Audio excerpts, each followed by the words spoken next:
this process on each day. Please note also that Commission is given only to film and record whilst the hearing is in session.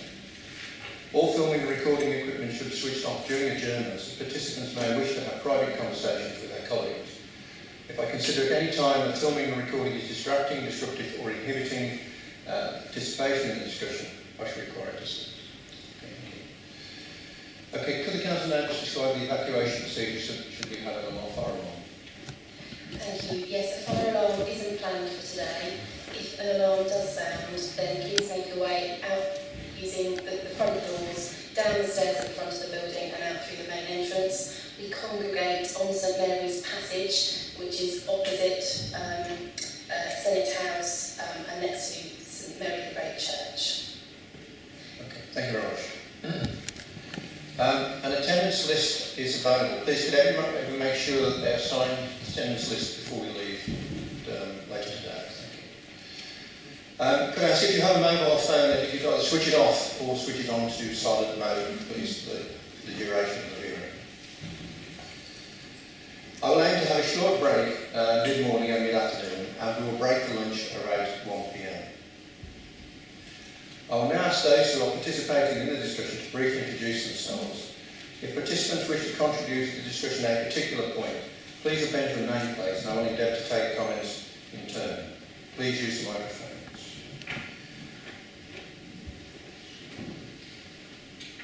Once the discussion is concluded and time allows, I will offer participants the opportunity to briefly sum up the main points they may wish to make in relation to matters and issues identified for discussion today. Please note that at that stage no new points can be raised. Okay, if we go around the table, so, Mr. Preston, could you just briefly say who you are? Good morning, I'm John Preston. I'm a long-term Cambridge resident. I've also worked for first South County, Denver County, then Cambridge City in conservation for a very long time, and from 1989 to 2012 I was historic environment manager here at the City Council in charge of conservation and trees. Thank you. Mr. Pellet. Mr. Pellet.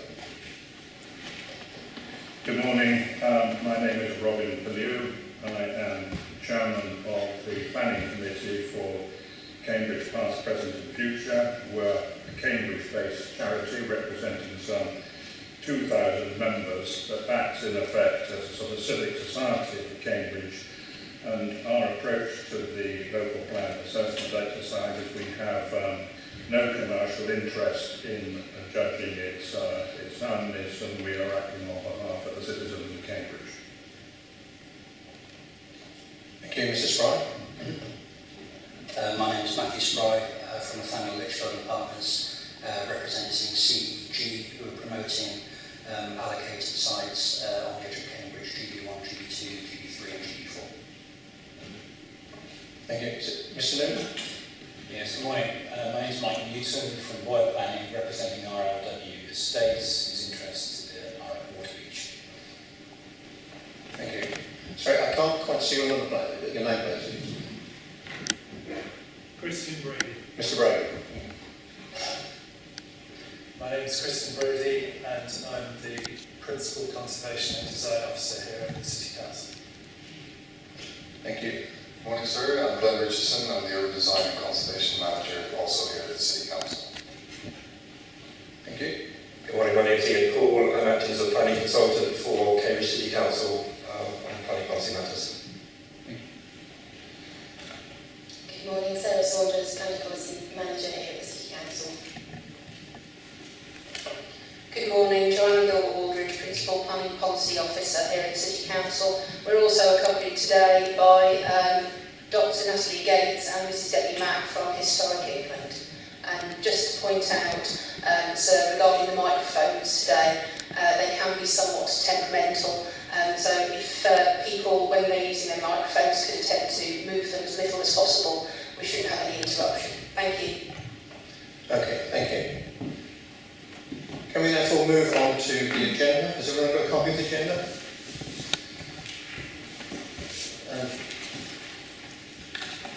And we'll start with, it's matter CC1, Heritage Park Policies Protecting and Enhancing the Character of Cambridge. Can I just say, for those who don't attend these hearings regularly, I can only take representations, verbal representations from those who have already made a written representation on a particular policy. Is everyone happy with that? Yeah, okay. Okay, can we begin? Perhaps I've received no representation on 1A1, which is the River Cam, Policy 7. Does the Council wish to make any further comments on that? Just to say, our position is set out in our matters statement in paragraphs 3 through to 5. We recognise the importance of the River Cam as a defining part of the character of Cambridge, and it's an important feature noted sweeping into the heart of the city from the rural hinterland. The strategic objective 4 in the plan, paragraph 213, and specific policy 7 all specifically relate to the River Cam and the importance of the Cam, and policy 7 aims to ensure that the special character of the River Cam and its corridor are protected and sets out specific criteria that are relevant for development proposals coming forward in respect of that. It does mark a change of approach from the adopted local plan.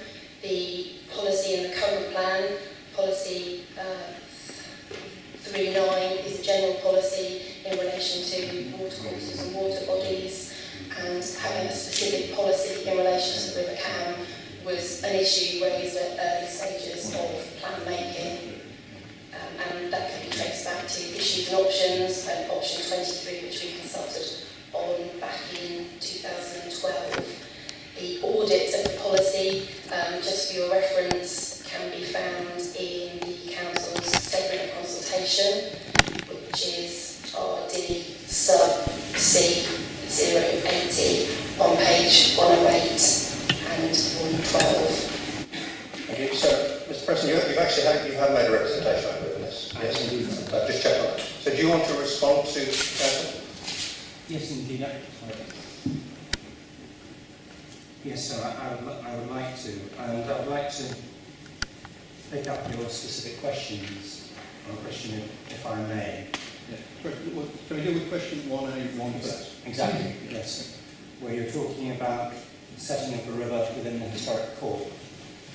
The point I would make is that the whole river corridor coming downstream from Byron's Pool through Grantchester, through the city, and right the way on out through to Batesby has historical interest and is very much associated with Cambridge life, the university, and activities. You have hunting and the walk up to the orchard tea rooms in Grantchester upstream, and you have a situation there, as is evident if you look at conservation area maps. We have a narrowly drawn conservation area for Grantchester, but what may not be apparent to you is that the whole of Grantchester Meadows is actually, the possibility of development was actually given up by King's College in 1932 to safeguard the character of the area for the future. So you've got, in effect, a designation running right the way through, even if it's not a formal planning designation. Then going on through the city, you have a series of conservation area designations that lead right the way up to Batesby Long. That covers the course of the Lengths and Mays races, which if you'd had the opportunity last week, you would have been able to see the crowds of people actually looking at the races. That's again very much part of university life, so there's a context there in terms of the life of Cambridge and its wider significance as experienced both by people at the university and visitors that runs right the way through. So I think my primary point is simply that we're not looking at just the historic core here, we're looking at the whole river corridor that needs to be treated with the same special care. That is my primary point. And sorry, can I ask the Council to respond to that specific point? Yes, thank you. The Council agrees that criterion B applies to the length of the river and not just the historic core, and we do state that in paragraph 3 of our statement. And as Mr. Preston referred to, obviously that refers to a number of other conservation area appraisals, conservation areas, and obviously listed buildings all relate to the length of the river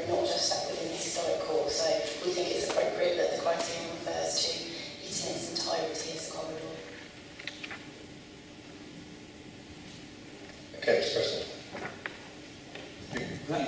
Sorry, do you want to respond to that, or do you want to make a second point? I'd like to respond to that just in a moment. I think the point that I would make is that there's a difference between being covered by a series of individual appraisals as opposed to looking at the setting of the river corridor as a whole. And in this context, I would like to point to the initiative of Cambridge Past, Present and Future and the River Cam Partnership, where they are looking at the whole river as one. And I think that is my point here. It's the need to be able to look strategically at the river as well as it features incidentally in a series of appraisals. Do you have anything to add to that? Yes, in terms of Mr. Preston's reference to the strategic approach which Cambridge Past, Present and Future have espoused, there is reference in the plan at paragraph 2.72 on page 36 to any development being consistent with any adopted strategic study of the river. In terms of that strategic study, Cambridge Past, Present and Future have been working with a large number of other bodies, national, local and regional bodies, to bring forward a strategy for the River Camp Corridor. Cambridge City Council has been an active participant in that process, both in terms of attendance at workshops and support for the study, but also on a financial basis, helping Cambridge Past, Present and Future bring forward schemes for lottery funding to bring the strategy forward in quite a wide area, because it does include Cambridge, South Cambridgeshire and Estales. Can I just ask, you're obviously developing a strategy, but what status would the strategy have if it were approved? Would it have to be approved by the council? What status would it have in planning terms once it's approved? Would we know that? I don't think we're at that stage yet, because it's still being worked out as a strategy. The council does have a record of where strategies have been prepared in partnership. Then we do take those documents through the council for endorsement, so it would have status as a material consideration if we intended to do that in the future. Thank you. Can we come back on that, Mr. Preston? That's very helpful in terms of strategy. I think the most immediate issue is in relation to development proposals and infrastructure proposals that affect the river corridor. And I did raise in relation to my Matters 2 statement the example of the both the Chisholm Trail and the proposed guided busway crossing Ditton Meadows, where, as it turns out, looking at the assessment of the area in terms of the 2012 Green Belt study, it didn't consider that section of Ditton Meadows and Starbridge Common west of Fen Ditton as part of the assessment of part of Area 18, although it is now covered in the LDA in the Green Belt studies, section 19.2. I say we have looked at that document with some detail on Thursday. My interest really is if you have any further comments on the development of that strategy. I understand that the council are working with you to create that strategy. Is that something that you would support? I would support the strategy, but my concern is in relation to the infrastructure proposals affecting the river corridor, particularly the proposed busway, which, as I say, I did comment on in my Matter 2 statement. I raised it as a specific example. And I tried to explore what environmental assessment was carried out for it. And having checked the SEA for local transport plan through Refresh, this is RDT 094, and looked at the busway, there is an assessment there on page 146, which just simply records landscape ? Buildings ? Countryside ? And that, for me, does not constitute an adequate assessment of something that would have a major impact on an area that is much enjoyed by many people. Okay, so we have dealt with we have looked in detail at the issues of Matter 2. My interest here is focusing down on this particular question. What I understand, it said that in essence, a strategy is being prepared, which, correct me if I'm wrong, a strategy is being prepared which will take account of the whole length of the river, aligned with the work that CPPH is doing, so that in a way will actually address the issue of the river as a whole, not just the historic core. I think that's very welcome, sir. The two issues there. One is, I did raise these strategic issues at NAT 2, and at that stage the inspector said no, historic environment issues will be discussed in these hearings, so I wasn't able to actually discuss them at that hearing. The second point is that the issue of the busway and river crossings appears to be far more imminent and immediate than the preparation of any strategy. Does the council, if I can, come back on that?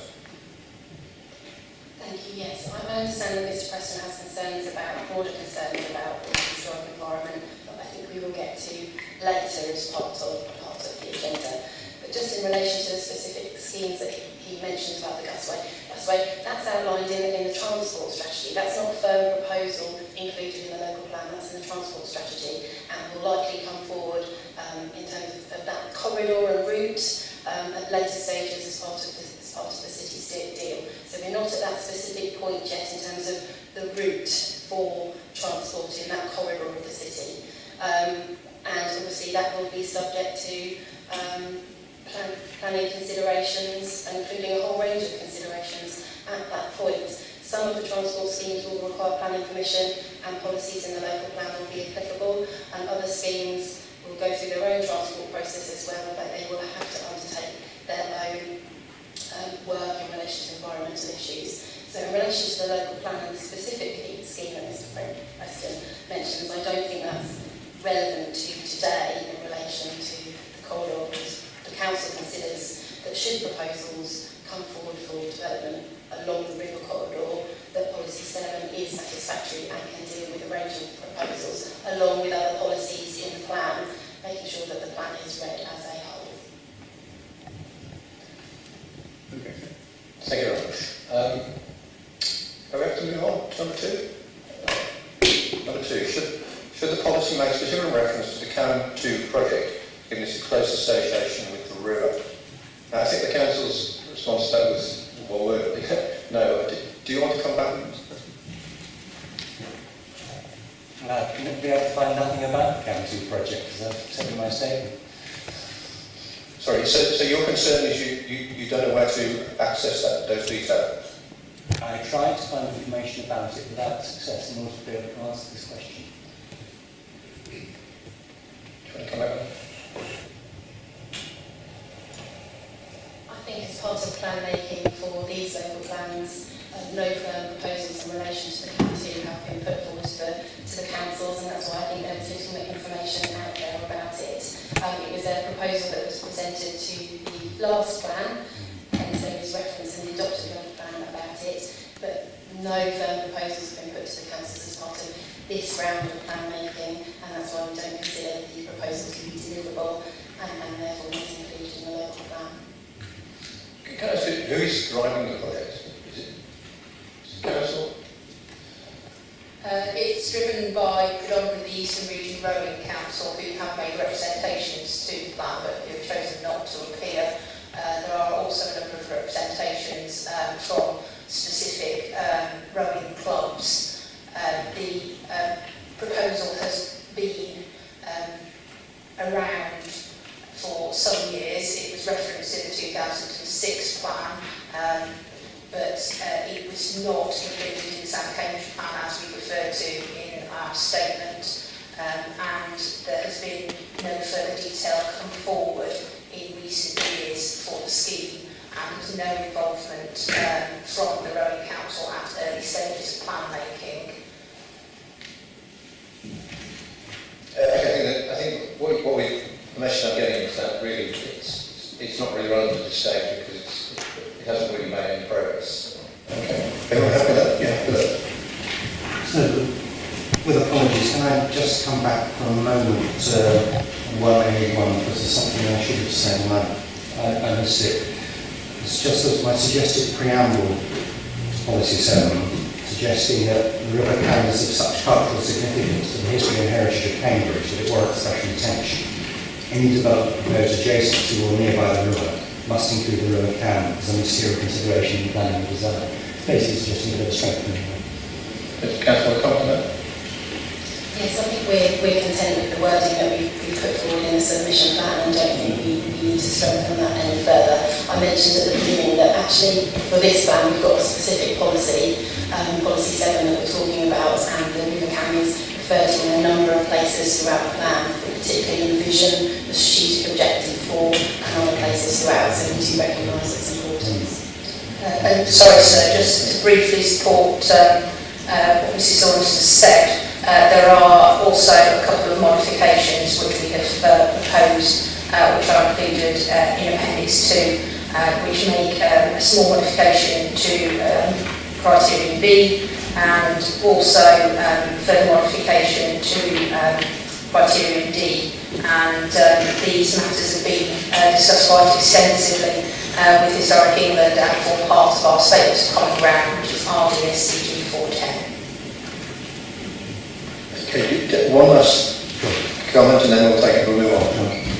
The one comment on that is that the wording as it stands covers specific proposals.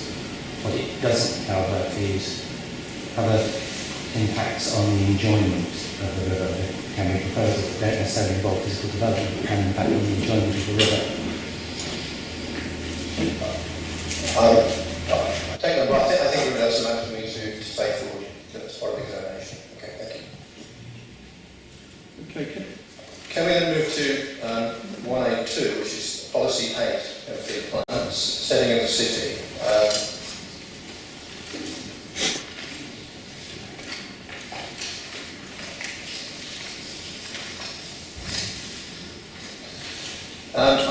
Correct me if I'm wrong, but we have two representatives who wish to speak on this particular point. That's RLW and Commercial Estates Group. Do you wish to go first, Mr. Bryan? I'm happy to do that. Sorry, just before you go, I'm looking at 1A21, the footnote 7, right? Can I say that I was in attendance on Thursday where we had a whole day of long exhaustive discussion, not exhausting but long exhaustive discussion, on the whole issue of the LDA 2015 appraisal of the Greenbelt. I see no benefit to me whatsoever in going over all that ground again. We have that evidence, both of the scramble, so I have that evidence.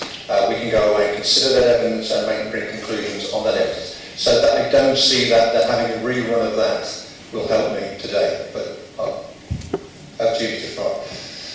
No, that point's well made and noted. And it certainly wasn't my intention to go over that ground again today. So I think, like everyone else, I've had enough of that spot. Okay, so can I take it, the answer to your question is no? The short answer is no. There's basically three reasons why we don't think the green belt evidence should be referred to in the policy. And I know the council's now been forward minor modifications related solely to the LDA evidence. Because I think one of our original concerns was the concept of there almost being an open-ended reference to successor documents, which in theory could allow future evidence to do some reverse into the policy without it being subject to scrutiny. So I think that modification does that. But I think in any case, we don't think the Greenbelt evidence should be referred to within the policy. Sorry, you don't think the Greenbelt evidence document should be referred to in the policy? First of all, because it elevates into policy evidence-based documents that weren't prepared for that purpose. Secondly, because of the problems that we have with the approach, implications and parameters that we discussed last Thursday, I'll say no more on that today. But thirdly, I think it's actually a more significant point around the fact that this policy would apply to allocated sites that have been released from the Greenbelt in light of that Greenbelt evidence, assuming that was confirmed in examination.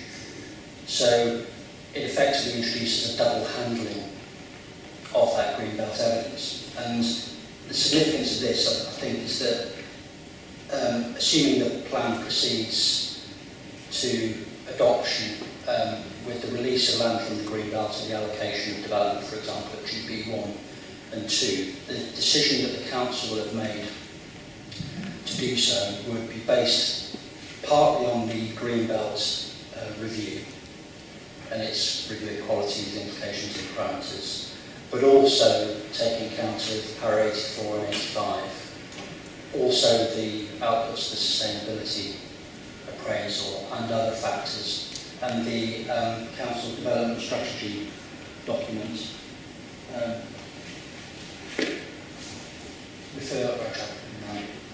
Mislaid the reference on my personal table.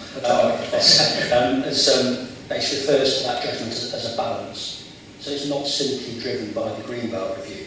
So one could conceive, for example, of a decision to release land and allocate it on the edge of Cambridge based on the fact that sites might or might not perform in different respects, different degrees against different qualities. But ultimately, the council concludes that it's appropriate to release it, taking account of sustainability considerations and so on. That site is then allocated, but then has to then be a planning application then has to be assessed against policy 8, which requires that proposal to be reassessed against those qualities within the Greenbelt review, without all those other factors. So there's a double handling. The Greenbelt evidence gets used twice, which is unnecessary. And I think in terms of the test of soundness, it doesn't actually therefore comply with para 154 of the framework, which requires that only policies that provide a clear indication of how a decision maker should react to a development proposal should be included in the plan. I think the final point is that insofar as a policy is needed to guide the form of development on an allocated site, the plan already has policies that do that. So, for example, policy 26 sets out a series of detailed criteria for looking at what form of development should take place on, for example, the allocated sites, GB1, GB2.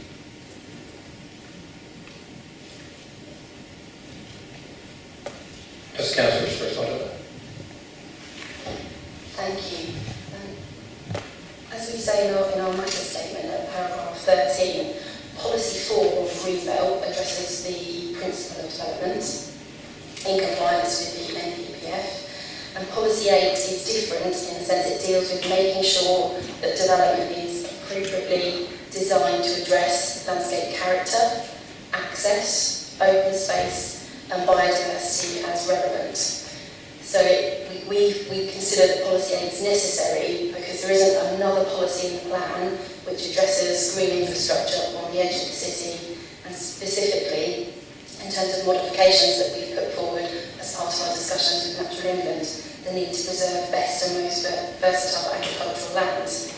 So we consider that the policy on a number of levels is needed as a strategic policy in the plan in relation to addressing a number of factors, and that's consistent with paragraph 156 of the framework, and we feel it also addresses paragraph 81 in relation to the Greenbelt and provides that local level of detail in terms of that accessibility of development. There's an established policy 32 in the adopted plan, which is very, very similar, that has been used as all the current urban extensions have come forward in the city. Thank you for that. What I think Mr. Spry's comments is that should a site be allocated within the Greenbelt, then obviously it's an allocated site with the presumption that it would be covered. I think from hearing Mr. Spry, what he's saying is, but this policy will be a second hurdle to jump over that they may not be able to jump over. Is that right? Is that right? In essence, or at the very least, it's a second hurdle, the terms of which are very imprecisely defined by virtue of relating to the Greenbelt review. Right. So essentially, it's going back to your concern that the footnote on the Green Belt Review. Okay, does the council want to just... We don't accept that it's going back to that. Allocated sites may be allocated on the edge, but they could have, their proposals could have an impact on the setting of the character of Cambridge. So we don't accept that. We have put forward modifications which suggest the footnote could be updated, but equally the reference to the documents could be provided in the supporting text as well, and that's the position in the adopted plan. The documents referred to are in the supporting text. Okay, do you want to comment on that? Well, I think it's 2 points. I think as far as it's similar to an existing policy, obviously that existing policy didn't come forward as framed by the NPPF. So obviously that's what comes forward now has to be consistent with the framework.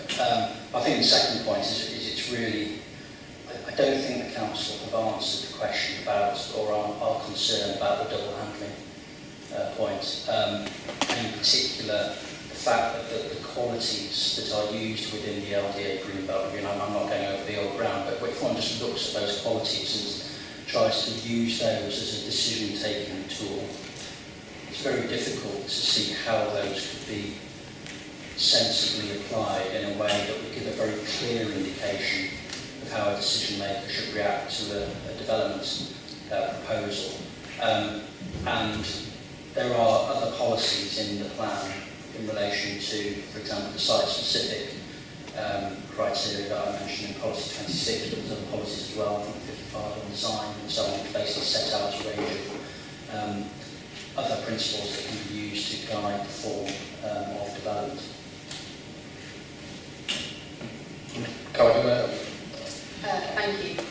Just in terms of how it would be used, it would be used in a very similar way to the approach that is taken by the council at the moment in terms of policy 3.2, which is that if there were a site that was allocated, there could be sites around the city which are not just allocated but come forward under very special circumstances. So in some cases, the specific requirements in policy 26 on site-specific opportunities wouldn't necessarily be directly applicable. You would look at the landscape character assessment and the green infrastructure strategy and the green belt study to assess what the nature of the surrounding sector was. So whilst the principle would have been accepted through policy 4 in the plan that the development could come forward because either the land had been allocated and removed from the green belt, or because there were very special circumstances which could be applied, the land would still be surrounded by green belt and would need to relate well to the city's urban edge, and therefore you would consider the various criteria in policy 8 and the background evidence as to what the particular characteristics of that locality were. Do you want to respond to this, Rob? I can see that argument in terms of proposals that are coming forward sort of off plan, if you like, in terms of very special circumstances, although again I think arguably one could safely just rely upon the policies of the NPPF to manage that process effectively. But I don't think it gets over the increased level of uncertainty that it creates for allocated sites for the reasons that I previously set out. You know, in essence, if the council chooses to allocate a site, it's allocating the site and it then sets out policies that are specific to that site. And we've got policies 55, we've got policies 56, we've got policies 26, all of which basically provide a whole series of measures to ensure that the quality of development that comes forward is of an appropriate quality. And I think it's still really difficult to see what policy adds to that process. In And in fact, if anything, policy aims, I think, take us away from that process by adding in the uncertainty with reference to double handling of a greenbelt evidence base study. I'm happy to respond to that, or do you want to leave that one for me? We do take a different view. We do think, whilst there was an established policy in the adopted local plan, that has worked perfectly well with no double counting in relation to the allocations that have come forward. We do consider that this policy is consistent with the framework and the various references in the framework in relation to the local definition of bringing forward 81, as well as 156 in relation to the strategic policies that we set out, and we think it's very clear the relationship between policy 4 and policy 8 and all the other policies in the plan, which should be read as a whole. Are you happy to leave there? Does anything you want to add to that? Right. No, not a great deal, really. I simply made the point that if the policy was to refer to the open space, it should be updated, and that's to the 2015 documents. I think there are more fundamental issues with the way in which this policy refers to greenbelt policy and greenbelt evidence space, but I think we're going to come to that, those issues, certainly in the next question. Okay. That's all I have to say tonight. Okay. Which leads us to the next question. Policy area 2. Mrs. Brady, want to read up on this, or Mr. Newton?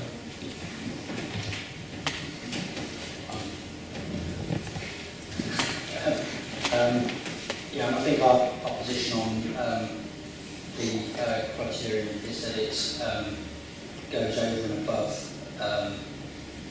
the national policy in terms of the purpose of greenbelt, in terms of preserving the setting and special character of historic towns, whereas the policy criteria as proposed in the plan refers to conserving and enhancing that setting. So effectively it's a text that goes above and beyond what's justified in terms of consistency with national policy. I think one has to also take, I think, a proportionate view of what the real character is of the urban edge in many parts of Cambridge, such that it's a high level of consistency, I think, really, with the circumstances that the PAS guidance on greenbelt refers to. So the references RD Strat 460, which, when it comes to looking at greenbelt reviews, it refers to the purpose of preserving the setting and special character of historic towns. It goes on to say this purpose is generally accepted relating to very few settlements in practice, but then the subsequent sentence says, in most towns there already are more recent developments between the historic core and the countryside, between the edge of the town. And I think our submission is really that, certainly in terms of the allocated sites, GB 1, 2, 3 and 4, their position on the edge of Cambridge precisely reflects those circumstances where their relationship is to effectively more recent developments, more recent suburbs in essence of the town, such that a requirement for developments on allocated sites to enhance the setting and special character of the city is not one that a development could sensibly respond to in any event. Councillor, welcome back. Thank you, sir. I would just refer back again to the Council's statement at paragraph 13 and to paragraph 81 of the framework, which asks that once greenbelts have been defined, local planning authorities should plan positively to enhance beneficial use of the greenbelt, including opportunities to provide access, opportunities for outdoor sport and recreation, retaining and enhancing landscapes, visual amenity and biodiversity. And those are the matters which the policy seeks to address. and a proportionate approach would be taken in dealing with each application on its merits.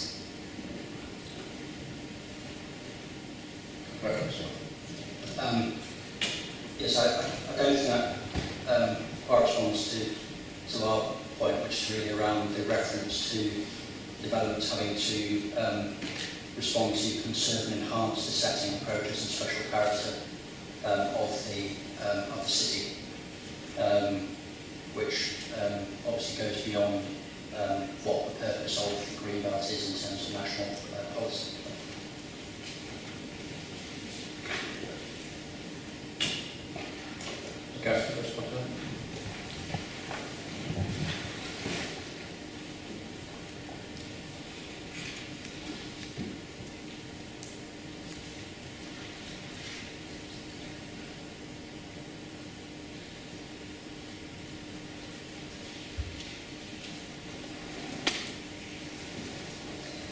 We were just checking the modifications we put forward in relation to criteria A. We still take a different view in light of those modifications. The modifications the council's put forward that we'll leave with you to consider is that in relation to criterion A, it responds to, conserves, enhances the setting and the special character of the city. And obviously we suggested that we footnote that the references are either updated or instead of referring to the policy that you can put in the supporting text. Brian? I don't know. Make further comments? I don't have much more to add on that. I note the deletion of the word approaches and landscape, but I don't think it deals with our substantive point on that. Mr. Newton, do you want to add anything to that? Thank you. I think our basic concern was that the policy could diminish the application of Greenbelt policy as set out in policy 4 and in the MPPF, because this is a criteria-based policy which suggests circumstances where development will be supported, and it references the Greenbelt evidence base in that context. And of course, as we know from policy 4 and the MPPF, the wording is the new development in the Greenbelt will not be approved except in very special circumstances. So that was a concern, that it would possibly diminish the application of the Greenbelt policy. I don't think that was the intention, I should say, but I'm not sure the intention is sufficiently explicit. I hear what the Council has got to say about the purposes of the policy, but I don't think those purposes are very clear in the way the policy is set out, and there is a confusion between the Greenbelt policy and the other purposes that this policy has been described as fulfilling. Anything about that? Just to mention that our statement does refer to modifications that we put forward at matter 6 in relation to policy 4 in accordance with the MPPF. And we are leave it to you, but we could always make sure if we need to explain the difference between policy 4 and policy 8, we could put modifications in the supporting text which explains the difference between the policies and the application of policy 8. Okay. Happy to move on? No. I should drop my 3 months to new phone. Yeah.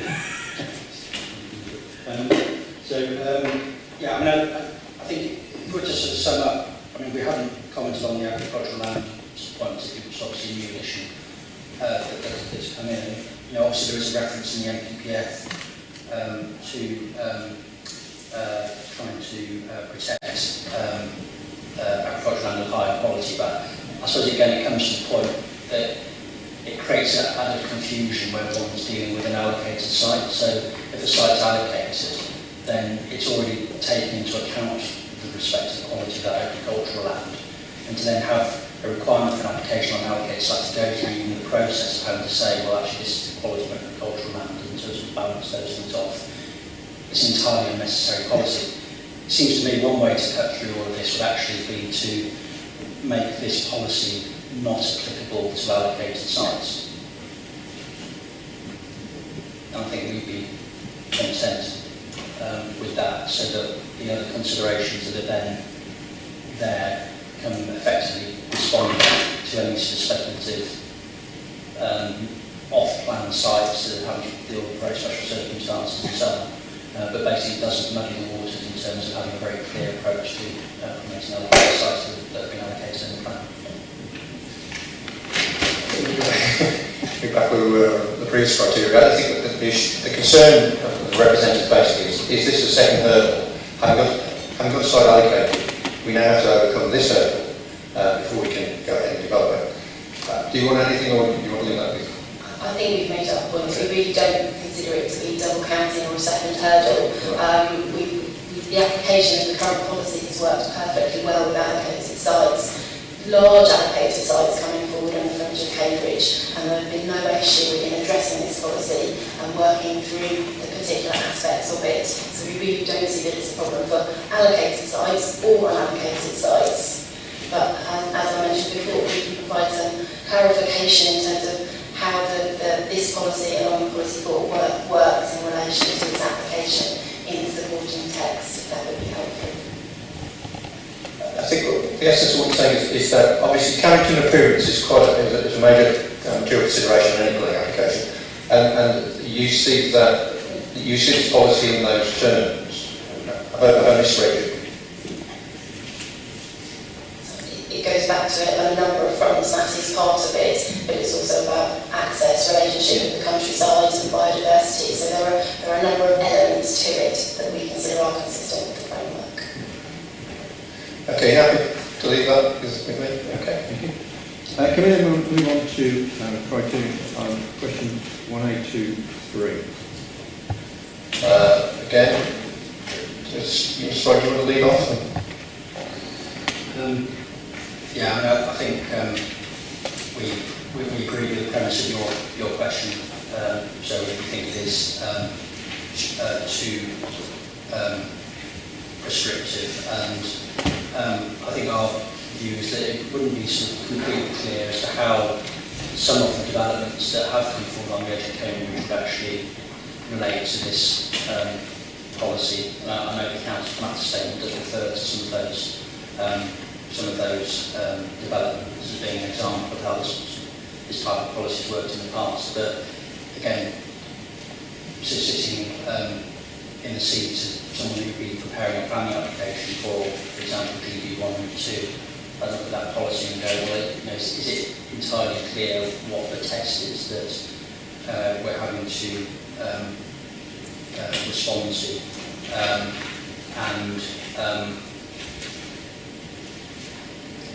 How does that landscape character assessment and the green belt review assist in framing an appropriate design response that responds to paragraph 58 of the framework? So I don't know if I can say that.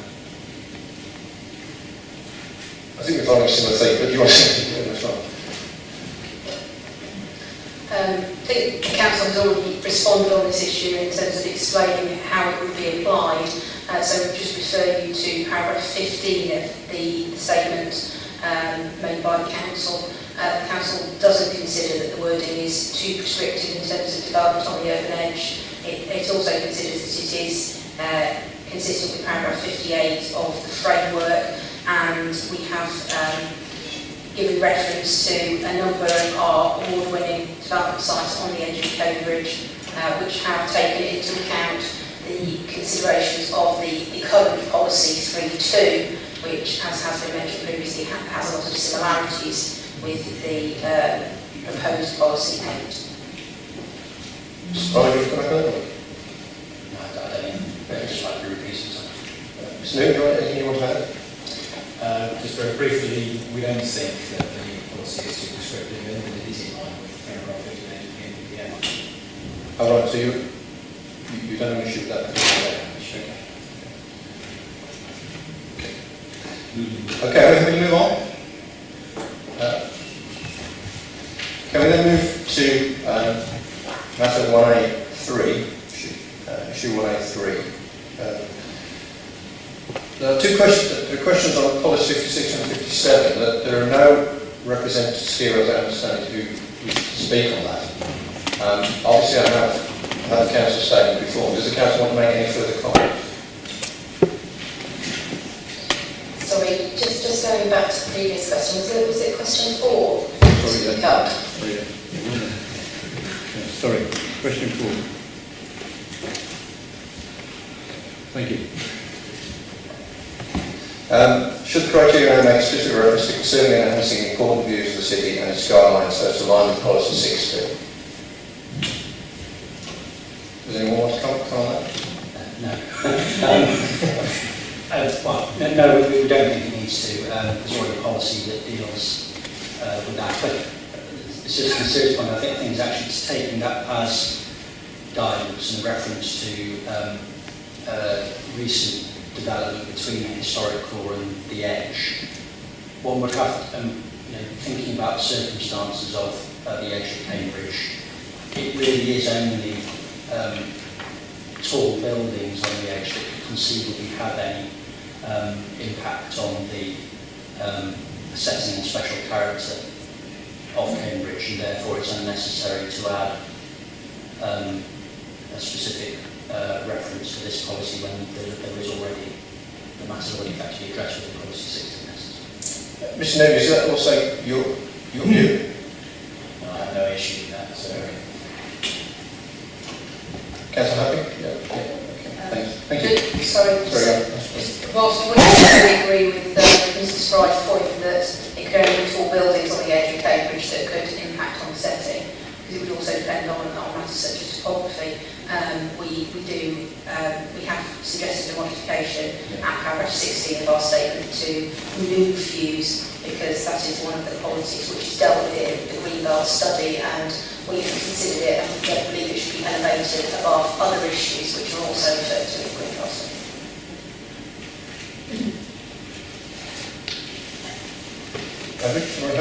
Happy? Okay. Can I just raise one point? Sorry, you haven't still to speak on this point, so I couldn't make certain that when we come on to policy 60 that the issue of views is covered because it's related to policy 60. Well, obviously, yes, you're free to speak on the policy 60, so we'll pick that up again. And refer then back to the settling of the city under policy 8. Well, I'll invite you to speak on policy 60 and then we'll see where that takes us. Okay.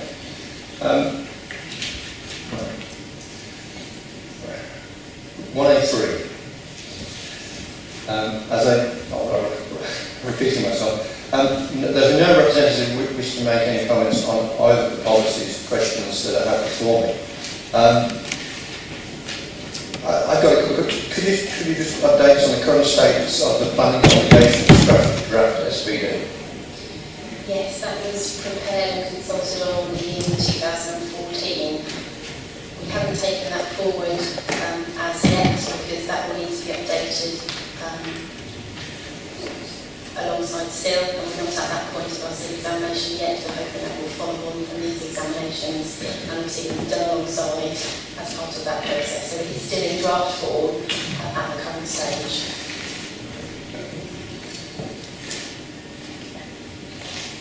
Okay, can then move on to policies 56 to 58, item 3.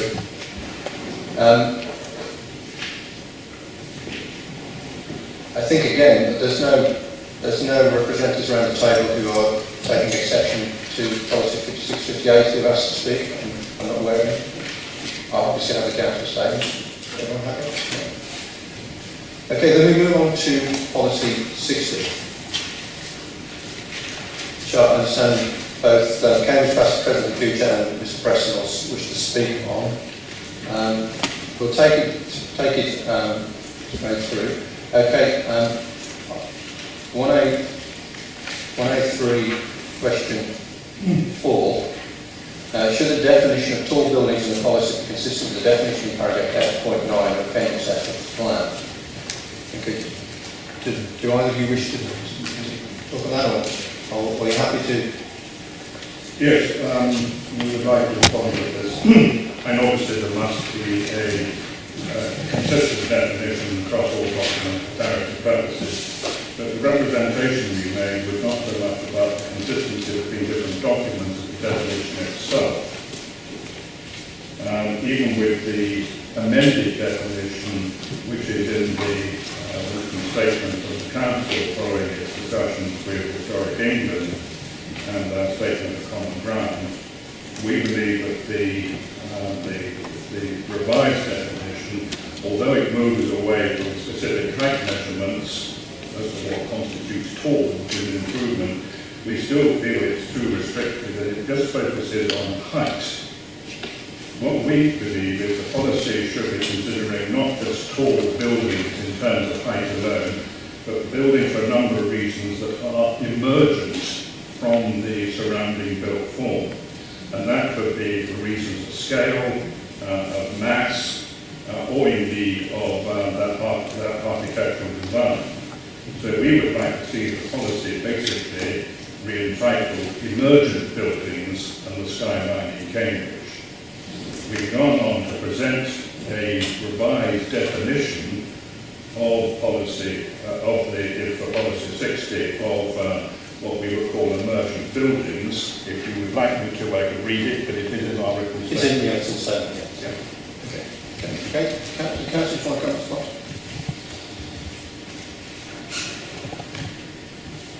Thank you, sir.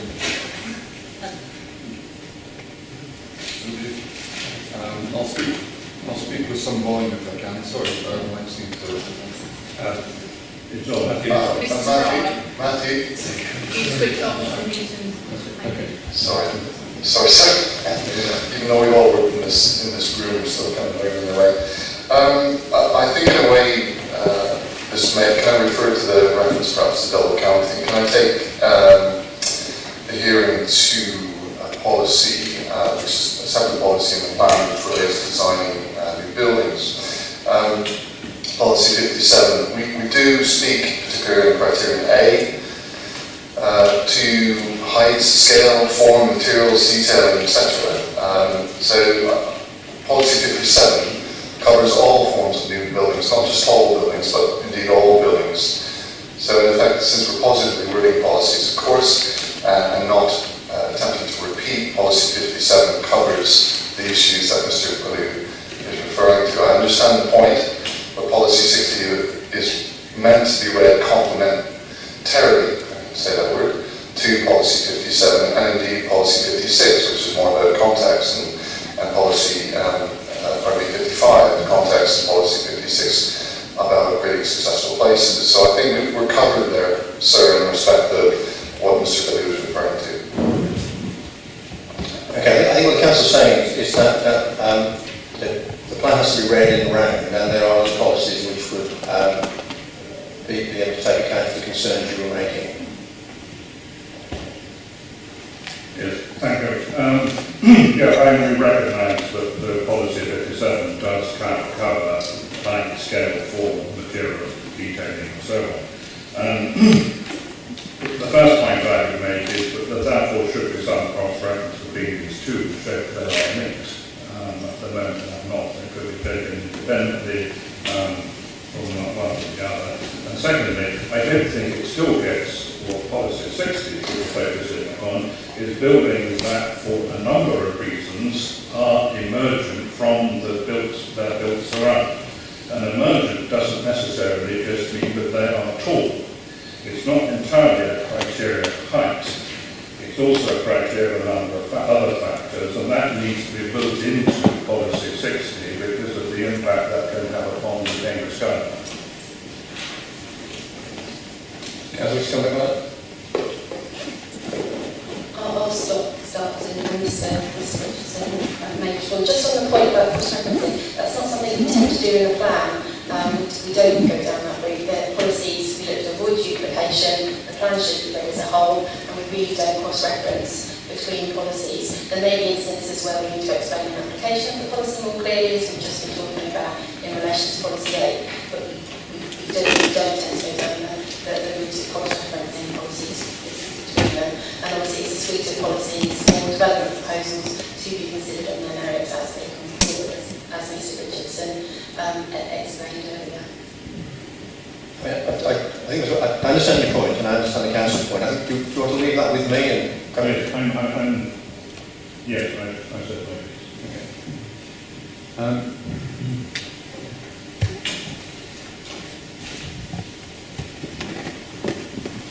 So we'll move on to item 5, policy 60 in appendix F. Will the Cambridge guidance document remain relevant following adoption of the plan? I think I know the answer, but I'm sorry, Mr. Preston.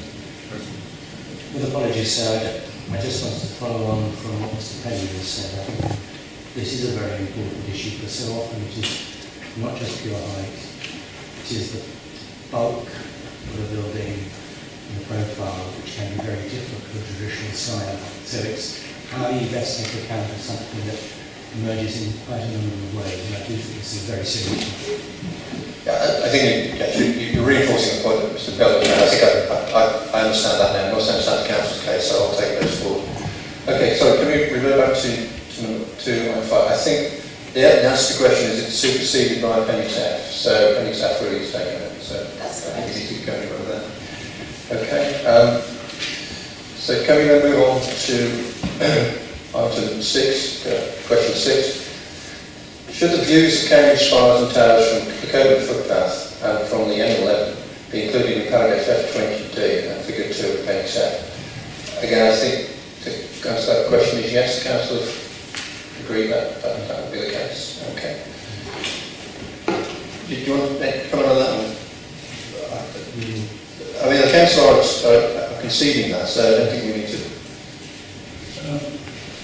And the point I wanted to make was not so much that I obviously agree that the council's response, and I don't know, but this matter of views, and this is the only option because this is where views come up for consideration, is of such significance, both the views of Cambridge from outside the city and within the city, but we feel that policy 60 at the moment does not give adequate weight to this, to the importance of the views. We have recommended a new clause F for the policy, which make it as a condition for approval that there has to be a comprehensive demonstration of the impact of views both within and outside the city, including views on the skyline and the river Cam. And that, I think, is of such significance it actually needs to be incorporated within one of the sub-clauses of the policy. Straying a bit from the question, but did you want to come back to that? Thank you, sir.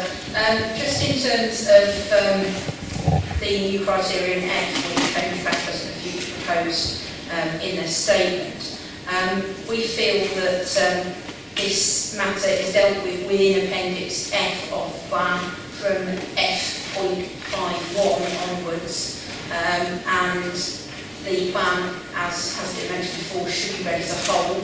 Appendix F is referred to within the main body of the text supporting the policy and is an explanation of how the policy will be used when development proposals come forward, and we don't feel there is a need to go any further at this point. So. Take a brief question, then I'll move on. Okay. My point in relation to this, and to come back as well to 1A3. Well, we can't keep jumping about. We have the question is quite specific, and we are required just to address those questions. The practical issue is how the effect on views is managed, and there is an issue about picking single viewpoints when you need to look at serial vision, and particularly, for instance, if you would walk from Granchester in towards the city, you can see a number of tall buildings that have quite a substantial impact in the distance, which completely disrupt the rural character of that very important setting. This is just an illustration.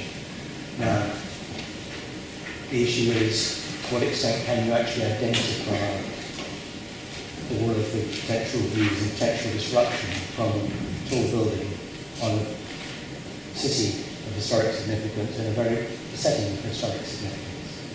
And the question here is, how adequately are these proposals represented in proposals coming before the council? We've moved on a bit, but do you want to come?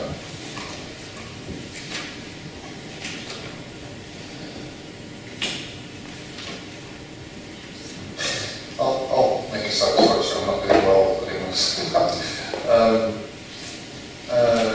I certainly understand what Mr. Preston is is saying. That's clear. Can I take everyone to paragraph point 4.8? What we tend to do, particularly with any, it's not just tall buildings, but indeed bulky buildings, and we've done this a number of times certainly in the last few years, is we would agree a whole series of views, and indeed we absolutely recognise a view of a particular scheme changes very much depending on where you are. So we are looking at a range of views. In paragraph F48, there's a series of bullets which talk about agreeing those locations, working them up, agreement with the council, check with the council, and then digitally model, etc. So there's quite a robust process to agree these views. Indeed, views change, and we entirely recognise that we have to do quite a robust sweep around a particular site and include a range of views. Of course, views change. We fully recognise that. But we need to sift through views to ensure that views that are impactful, or indeed the most impactful, are the ones we focus on. And indeed views that are not impacted at all are ones that are not pursued, because it's quite a robust and extensive process when you get down the road of doing full visualization and modeling. So I think we're covered and we understand the point. And there are many examples in the last 5 years of where we've required applicants to do very significant modelling, and this has been very helpful to the council in assessing planning applications. Okay, thank you. Can we then move on? Okay.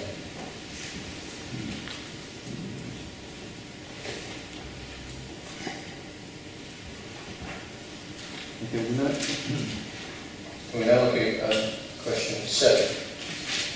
Should paragraph F35 make direct reference to the setting and significance of the code adjustments? I think that's yes, isn't it? Does the council want to come back on that?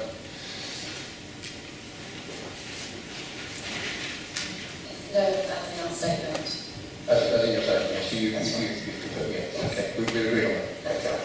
Thank you. Okay. Is there an and we would agree with the changes which the council has made to paragraph 29 of the written statement.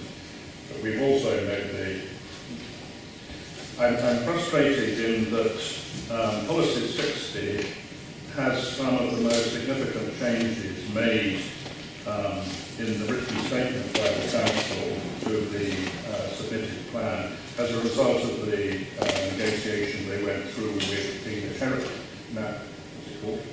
sheriff, England, and the statement of common ground.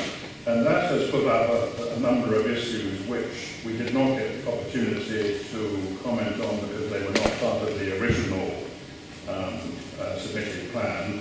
Are we going to have a chance to be able to raise 1 or 2 points in connection with the 6 paragraphs of new text which have been introduced? Well, you have those modifications before you. They were published prior to this hearing. I mean, do you want to come in? I was going to say the same, and also add that obviously they're before you, and you will make a decision, and there will be a round of modifications consultation prior to issuing a report where everybody will have an opportunity to make comments on any modifications at that stage. Yeah, I mean, I think that's absolutely right. That's the normal procedure that we would follow. The inspector would consider the modifications following the hearing, and then another set of modifications would be published later on, which would then go out for further public consultation. So I think we need to follow the due process. So the re-modifications of the modifications are not available for discussion? No, they are. They're subject. That's what I wish to discuss, are the new modifications in response to the statement of common ground with historic England, which are in the written statement of the council, but were not part of the submitted modifications at the time when we produced our written statement. The council correct me if I'm wrong, but the procedure that will be followed is that those modifications are considered by the inspector. At some point in the future, a potentially revised list of modifications will come back. Having done that process, that then goes out to public consultation, at which point you can then make any comments you wish to make on the revised modification.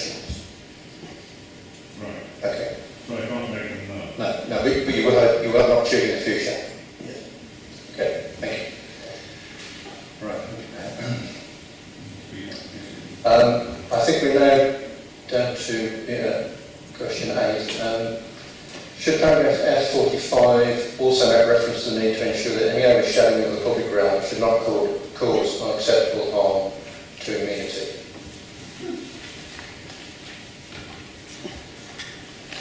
Councillor?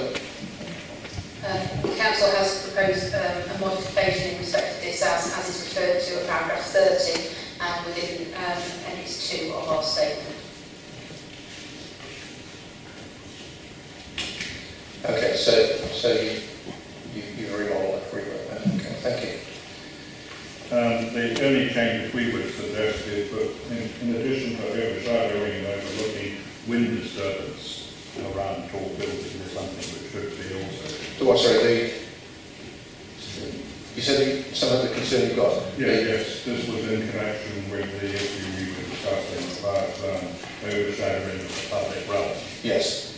And I'm saying that in the text which has come forward from the Council and the Clause D, that in addition to overlooking and overshadowing, we should also include wind disturbance, which also, wind factors can actually be quite an attractive element in the public realm of tall buildings, and they should be looking at the wind effects. Can I come to that? Thank you, sir. I would just draw your attention to paragraph F42 and F43 and F44 in Appendix F on page 318 of the plan, which refer to the potential to adversely impact on the microclimate of surrounding public realm through the diversion of wind. And then the subsequent paragraphs go on to discuss wind and shadow studies and the need to address wind alongside overshadowing, loss of daylight, sunlight, overlooking and heat island issues. Okay, so what I'm saying is it's a very comprehensive assessment of any tall building. That probably answers your question. So it's purely, yeah. Why not put it in Clause D? Well, it's in the plan. Okay. As I say, the plan does have to be read as a whole. And when any planning application is considered, it's considered in the plan as a whole, not just specific policies. So I think that's a reasonable way of proceeding. That gets us to matter 1A4. Shall we take a break at this point and then we'll come back in about 22:12, sorry, 22. Which is plan demonstrated. There's a plan demonstrating a positive strategy for the conservation and enjoyment of Cambridge's historic environment as required by paragraph 126 of the framework. First question on policy 61. Is the historic core clearly defined in the plan? Is it concurrent with the area delineated as a city centre in the policies map, July 2013? Mr. Preston, you made a representation list. Do you want to raise an issue? Thank you, sir. Can I, before we get into the detail of the points 1 to 7 of this, seek your clarification? We've been presented in the City Council statement with a new figure 7.1, an associated paragraph, historic environment strategy, and I notice there is also an equivalent for a natural environment strategy. These are surely of such significance in a place such as Cambridge that they should be subject to proper public consultation. I would just like to know what the arrangements are in terms of the wider publicity for what is being proposed here, and on what basis there will be consultation. Okay. The Council's put forward these modifications as a result of the questions and working through the issues. We consider them to be minor modifications as part of the examination process, and that they're not introducing anything new, they're clarifying the Council's position in relation to the policies and the framework. So we've put them forward in our statement for the Inspector to consider, and as previously mentioned, there will be consultation in relation to modifications at a later date. But we don't consider these to be major modifications because we're not introducing anything significantly new. It's about providing clarification in relation to the policies in the plan and the framework. Okay, Mr. President, you want to pursue your question now? May I ask who will be consulted at this later date? Modifications consultation is full public consultation, previous stages, so it would be in accordance with the regulations or the appropriate guidance that the planning inspectorate use for that stage. So it will follow a similar step that we have taken to consultation previously. Okay, Mr. Preston. Yeah, do we move on then?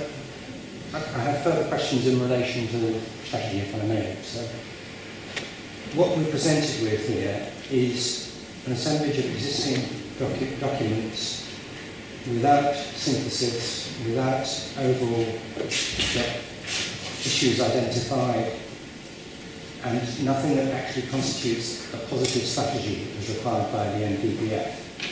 And I've got specific questions on quite a number of the points raised that were highlighted points, but I'd just like to ask the council.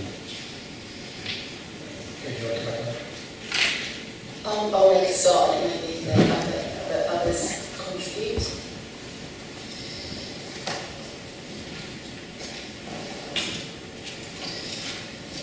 The council takes a different view from Mr. Preston, as he's expressed in his representations and his statement.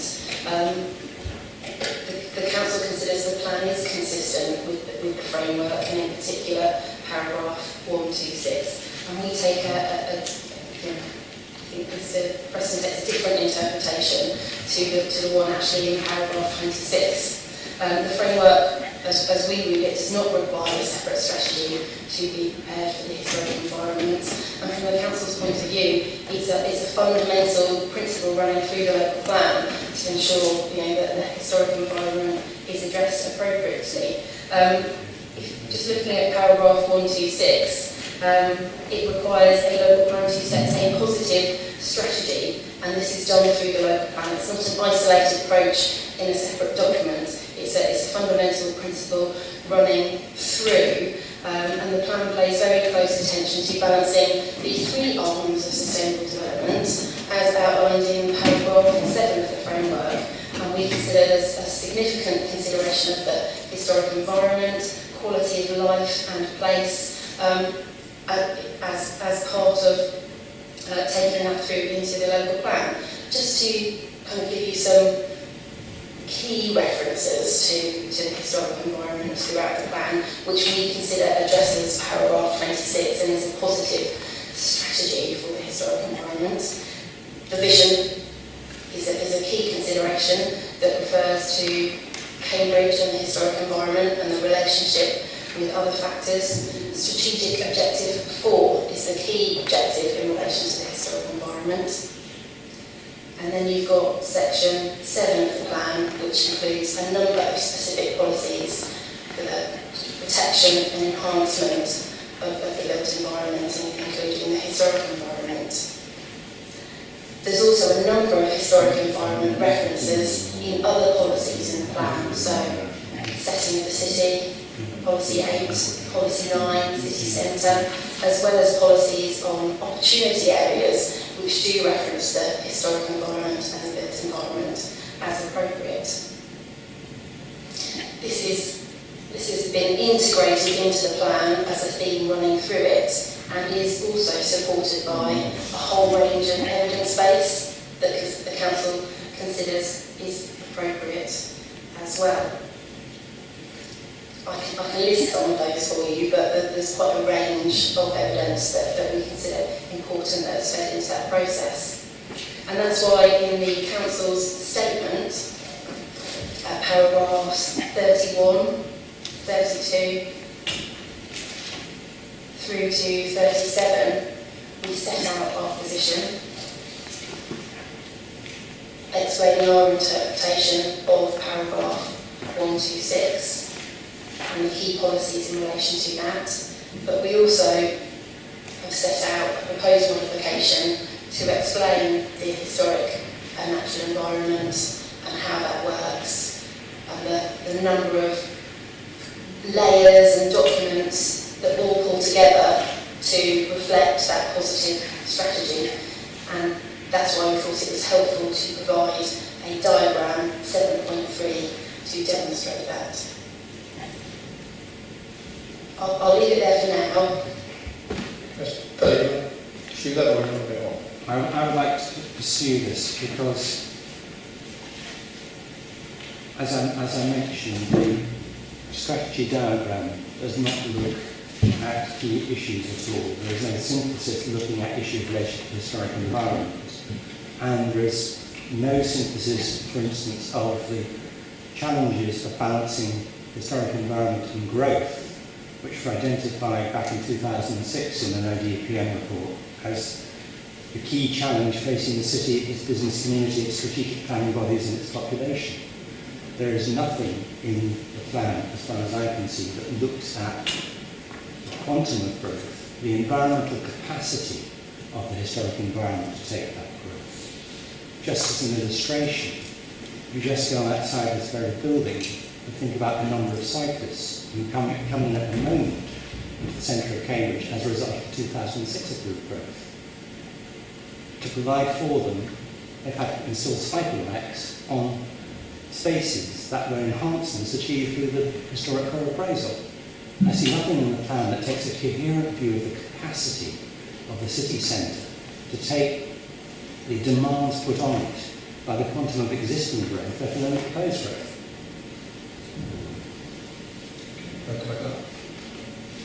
Thank you. Just to mention that issues and options in 2002 and our issues and options document, which is RDLP 240, we did very much consider a whole range of options in relation to proposed numbers for housing and jobs and the capacity of Cambridge to accommodate that. So we did very much consider that at an early stage, and that included what's important to Cambridge, what makes Cambridge special, and the qualities and the quality of life that residents and other people experience at Cambridge. And that's why I mentioned we've very much taken a balanced view to the strategy and the approach in the local plan, looking at the three arms of sustainable development. And we consider that we have addressed it appropriately. Just to go back to some key pieces of evidence that I think would be helpful in this context. The City Council undertook a city centre capacity study back in 2012-2013. That document number is RDE 120. And that looked at a whole range of issues and development pressures facing the city centre, including the historic environment. It recognised that the historic core and the character of the city centre was important and part of the success of the area. And flowing from that study, there are a number of opportunity areas for Cambridge, and looking at opportunities to make improvements to areas in relation to the public realm, the built environment, the open spaces, that sits alongside our spatial strategy for development. Another key document another two key documents to mention is the Council's Strategic Housing Land Availability Assessment. And that specifically had a whole range of criteria, assessment criteria, as part of that process, and included the historic environment as part of that, and that was integrated into the assessment. So when the Council looked at a range of sites and assessed them for particular uses, that was a key consideration as part of the assessment, along with other considerations. And the other key document to mention is the Council's Sustainability Appraisal, which is RD sub C 030, and that has the historic environment as a key theme in relation to landscape, townscape, and cultural heritage, and that's a key essay objective which the policies in the plan and the development proposals in the plan were assessed against. And there's a particular section in relation to the essay, paragraphs 3.9.21 to 3.923, which assesses where the Council would be without the plan and how the current local plan assesses the historic environment. So we consider that there's a number of key bits of evidence base that's been done and has fed into the preparation of the plan and the key policies in the plan. So we maintain a different view from Mr Preston and consider that the plan does provide a positive strategy for the historic environment, and we've done that on a number of levels. Preston? Just cite my representation on the sustainability appraisal. Paragraph 19.4.1 takes a superficial and inexcusably complacent view of the problems and challenges affecting the historic city under exceptional development pressure. It assumes that policies will continue to provide a good level of protection without any evaluation of evidence. It does not reflect in any way the dynamics of change affecting this exceptionally important historic city, or the impacts of decisions at both macro, volume and nature of growth, and building level, poor quality developments not meeting the aspirations set out in planning policies. The appraisal should have considered the city as a whole, not just existing designations, in the context of an evidence-based or an overall historic environment strategy as required by the NPPF. Reviews of developments on the ground since the key policy changes in 2006 and of environmental capacity are urgently needed to provide a basis for sound and relevant considerations of sustainability. I then cited the ODPM State of the City report and the Cambridgeshire Development Study, which noted that significant congestion in Cambridge and the surrounding area and serious capacity issues for historic Cambridge to accommodate growth in terms of physical space for new infrastructure and public transport, as well as provision of suitable facilities and services, are serious impediments to future growth. Just to say that we do consider the SA, the sustainability appraisal, is appropriate. It's compliant with the regulations, and we do consider it does look at the policies and proposals in the plan appropriately. The historic environment is considered as a key theme. I think Mr Preston is taking it much further, much beyond the local plan and the remit of the SA. And as I mentioned, there's a number of key strands of evidence base that the Council has prepared that has fed into the preparation of the spatial strategy as well as the specific policies in the local plan. We don't consider there should be an isolated approach that is different from the one we take. Obviously, Mr. President, we're not going to get any agreement. Are you happy to move on? You've heard the Council's case. Obviously, you don't agree with it, but you've heard their case. I've heard your case. I have more to add, if I may. In a Greenbelt review that was being considered last week, I refer you all to paragraphs 525. Sorry, we're not... No, but the point here is in relation to its assessment of the growth of Cambridge and the risks associated with it in terms of the historic city. It's highly relevant to the point of the discussion, if I may suggest. Well, make the point and then I'll consider it. If Cambridge were, this is correct from 525, if Cambridge were to grow beyond a certain point, it would no longer have the character of a historic city, but would rather become merely a city with a historic core, a very different character of settlement. And it goes on to say, the issue of scale, therefore, is of vital significance to protection of the social character of Cambridge. It needs to retain the feeling of being a small city, one still dominated by its historic core, if it is to retain its special character. Can I just say that was debated at great length on Thursday, and quite a number of contributors were made. We have all of that evidence, and obviously we will consider that evidence. So that there was, to put it mildly, there was no real consensus between the representatives and the council, and we have all of that evidence before us. We will then consider that evidence on that basis. Okay. Can I just I don't want to go down that route, but I would like to make a point, because I think that perfectly explains the strategy that the councils have put in place through the Cambridge local plan and the South Cambridgeshire local plan. We have provided a balanced strategy and very much taken into consideration the green belt and the relationship with Cambridge. So we very much see that it's a balanced strategy that, if in terms of green belt, that further development would impact on the purposes of the green belt, and that is linked to the historic environment and the nature of the historic core and the relationship between the two, and that's part of the setting and special character of Cambridge. So I very much think that actually reflects the strategy and the balanced approach that we have taken in preparing the strategies for the plans. I agree that's going to be. Can I just say that there are some representations given on Thursday that would disagree with that. But I don't really want to get involved in the detail of the LEA study at this stage.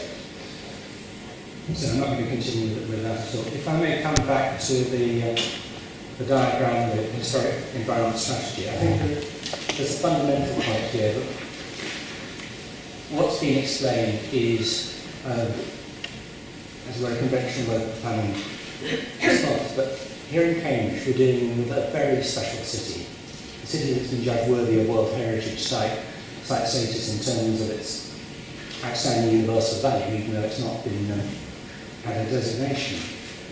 And in that context, the historic environment of this very special city needs to be prioritised and needs a clear strategy. And the failure to provide a strategy is really a direction by the council of its civic responsibility to act as a custodian of the city's historic environment.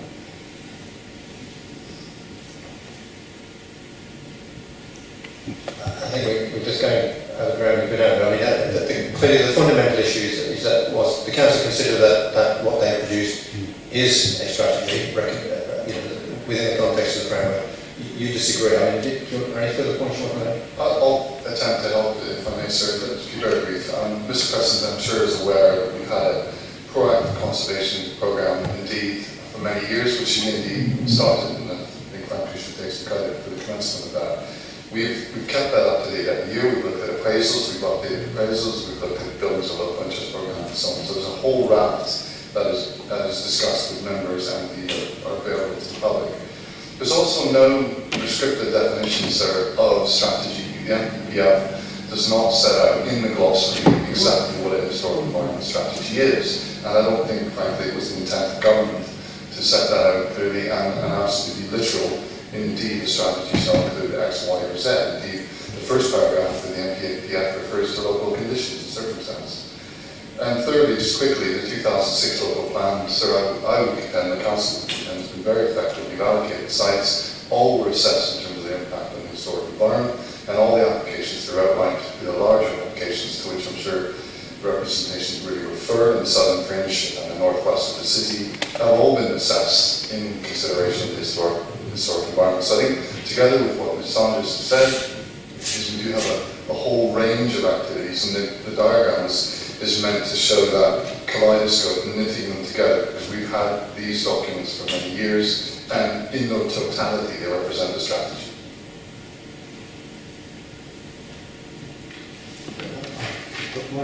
One final comment, if I may. Again, just coming back to the diagram, there are two things. One is there is a very striking omission from both strategies, which is anything relating to a tree strategy. A tree strategy, which of course cuts across both the natural environment and the historic environment, and I know to my quest over many years is very, very contentious looking in Cambridge. The other thing is, as Richardson has just outlined, is the proactive conservation programme. What is not apparent here is how a number of the documents are and to what extent there is a live programme of work updating them to deal with current issues. I think that is a key point. Okay. Just to mention in relation to the tree strategy, that the council doesn't have an up-to-date tree strategy, and that's why it's not mentioned in relation to, alongside a number of other documents. And we do have a live programme of proactive work in relation to the historic environment, which Mr. Richardson could explain more, but I don't think it's appropriate to make reference to that as a live programme in the local plan.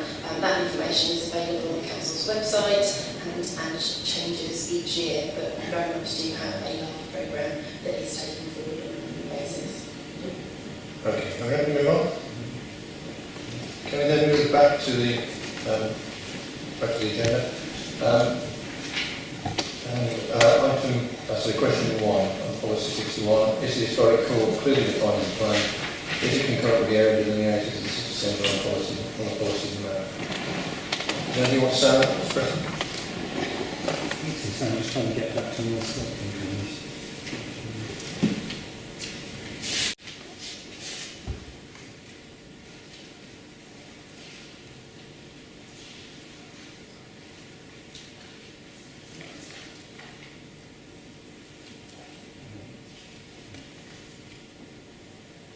Yes, the only comments I had here was about it would be helpful to have a separate map with another plan clearly showing the historic column and the individual conservation areas, so we have something that clearly shows the designated areas, which would be part of the strategy. Compliment. Thank you. We would refer you to paragraphs 38 and 39 of the council statement. We have made reference to the historic core in Appendix F as one of the modifications proposed within the statement, because of the map of the historic core is provided within Appendix 2 of the statement for your reference. Just to clarify, it isn't concurrent with the area delineated as the city centre. Main differences around the Grafton centre. The city centre relates specifically to the retail centre of the city and therefore includes the Grafton centre. In terms of inclusion of conservation areas, we do include conservation area boundaries on the policies map, which you have a copy of as RD sub C020. Given the proactive conservation work programme and the updating of conservation area boundaries as a result of appraisal work, we do not consider that it's necessarily appropriate to include the specific boundaries of every conservation area within the plan, as they may be subject to change. The information is available on the council's website, and the only difference we see in terms of the historic core is that because the historic core is referred to in a number of the policies and in the sort of text of the plan in a number of places, that it is relevant to include that specifically.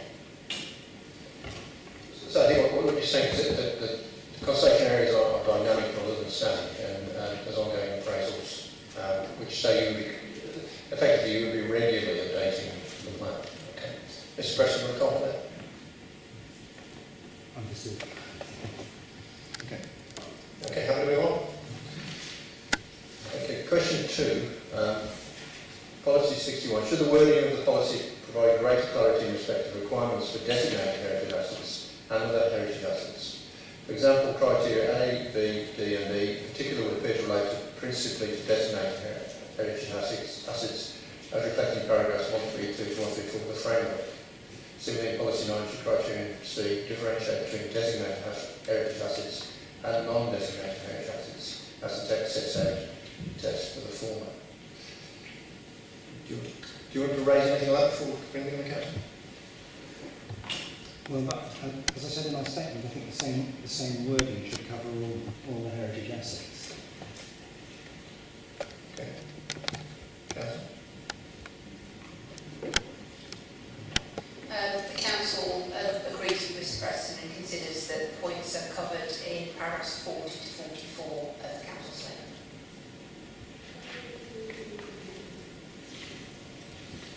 Okay, thank you.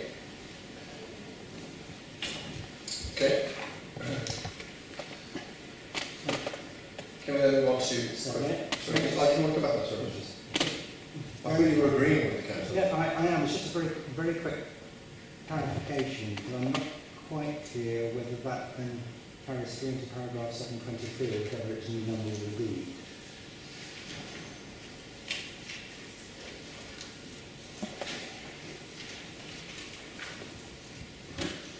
I tried to update with all the modifications. I'm not quite clear whether that wording is carried through or not.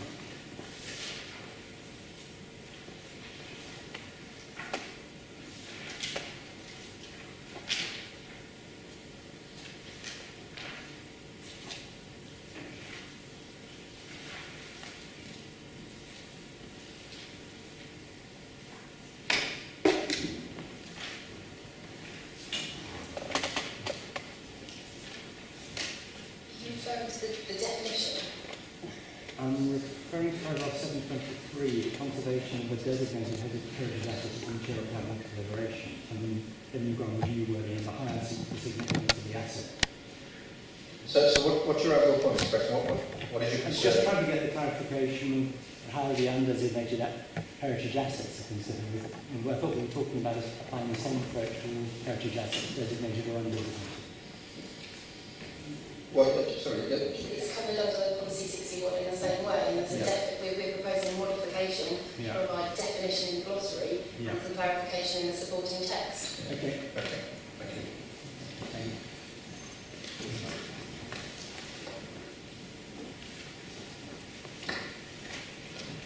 Okay, so we move on to the next question, question 3.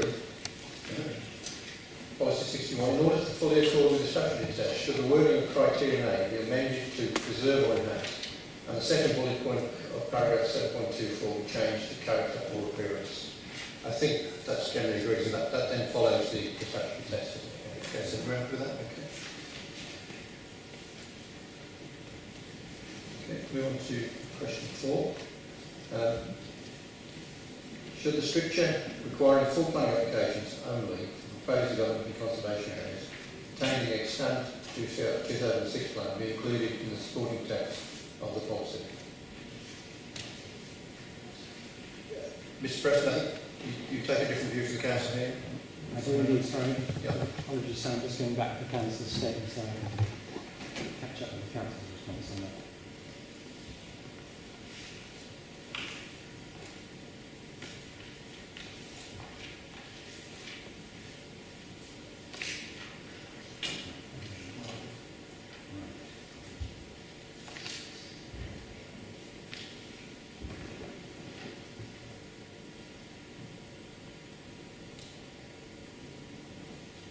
Are you still arguing that a full application should be required in every case rather than an outline application?